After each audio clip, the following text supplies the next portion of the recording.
देखने गया तो लड़की देखने गया तो लड़की तो देखा, सास को भी देखे आया,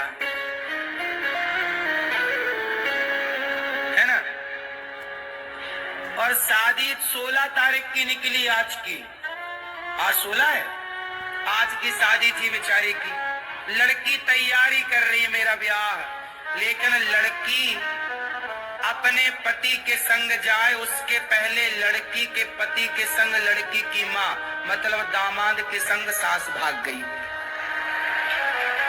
ले, अपनी बेटी का ब्याह जिससे तय किया उस पे दिल आ गया। ये चल रहा है संसार में। बोलो हाँ। अब वो लड़की रो रही है। अब वो रोए किस बात के लिए? माँ भाग गई इस बात के लिए रोए कि मेरे पति पर मेरी माँ ने कब्जा कर लिया, इस बात के लिए रोए कि मेरा ब्याह नहीं होने दिया, इसके लिए रोए। वो लड़की बेचारी परेशान है। वो रोए किसके लिए? बोलो किसके लिए रोए? वो उसका क्या कसूर था? और सुनो, लड़की के लिए जो जेवर बनवाए वो लेके भाग गई। देखो सासों को क्या सूझ रहा है। सोचो, बेटी का ब्याह जिससे होना था उस लड़के के संग भाग गई, हल कर दी।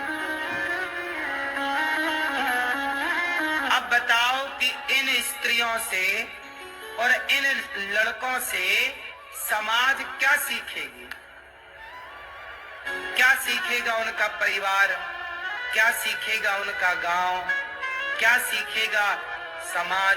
इसलिए कोई भी कार्य करने के पहले ये सोचिए कि आप भले अपनी गली मोहल्ले में कोई काम करते हैं, पर वो काम का प्रभाव सारे समाज में, देश में पड़ता है। आज ये घटना जो सास अपने दामाद के संग भाग गई, ये घटना सबको पता चल गई, जबकि वो एक छोटे से गांव की घटना थी।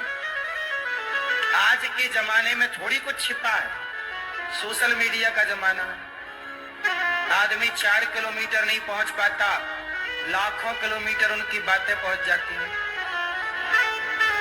इसलिए बिना विचारे जो करे सो पाछे पछताए, और काम बिगाड़े आपनो, जग में होत हंसाए। इससे क्या मैसेज मिला? अच्छा ये बताओ, उसकी लड़की की मां अपने दामाद के संग क्यों भाग गई? इस क्यों का उत्तर आप लोग दो।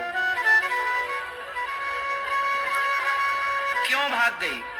काय के लिए भागी? बोलो, काय के लिए भागी? क्यों भागी? क्योंकि वो महिला और वो लड़का दोनों धर्म को नहीं जानते थे।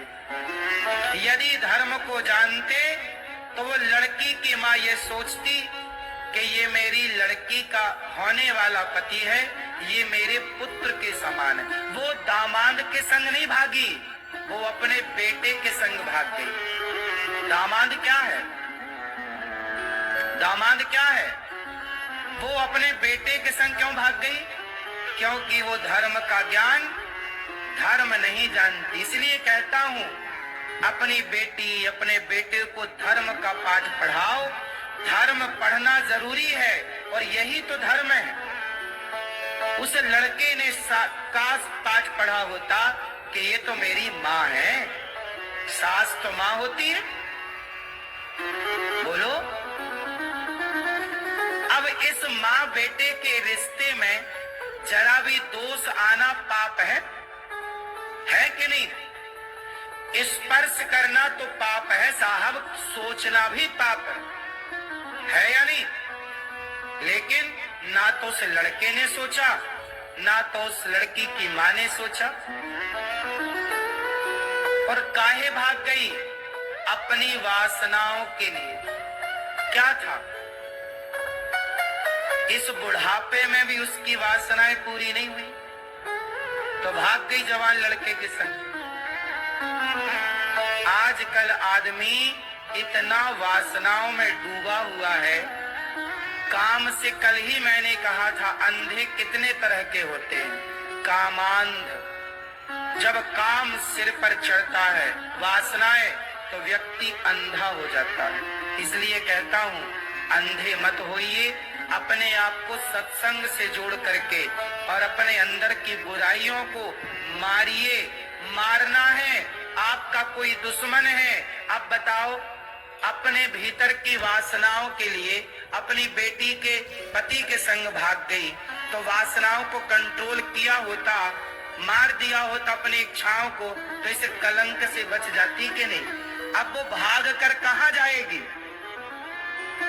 वो भाग कर कहाँ जाएगी?